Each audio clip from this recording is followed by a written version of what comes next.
Hello लोगोफोर गासैखौबो आंनि गोसो गोरबोजों बरायग्रोना लाबाय।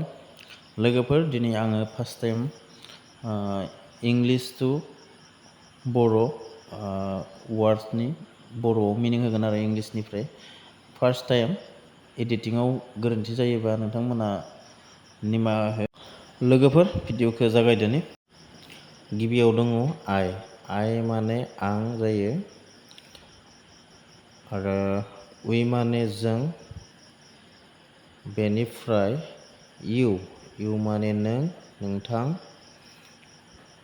आरो दे माने बिसोर, बिसोरो, बेनिफ्राय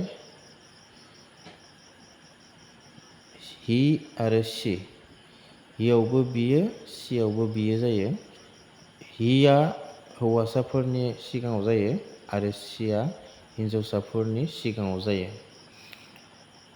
लोगोसे मी माने आं, आंखौ, लोगोसे माय माने आंनि, नेक्स्ट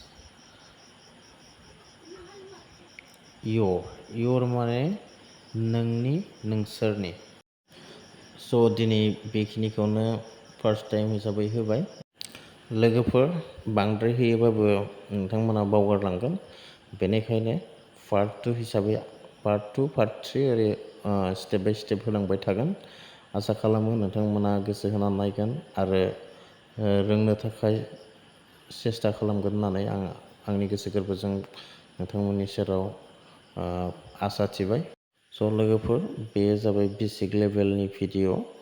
जायफोरा हाखानाय रोंखानाय बिथांमोना मा जानला मोनला गोरलै वार्ड होदों होननानै सोदोब होदों होननानै बुंहरनो नाङा हाखानायफोरा। आं माने जायफोरा हाया रोंथ'वाखै बिसोरनि थाखायसो बानायदों आरो बेसिक लेभेलनिफ्रायसो थांखानांगौ जायो। लोगोफोर दिनैनि भिडिअखौ बेखिनियावनो फोजोबबाय। गोजोन्थों।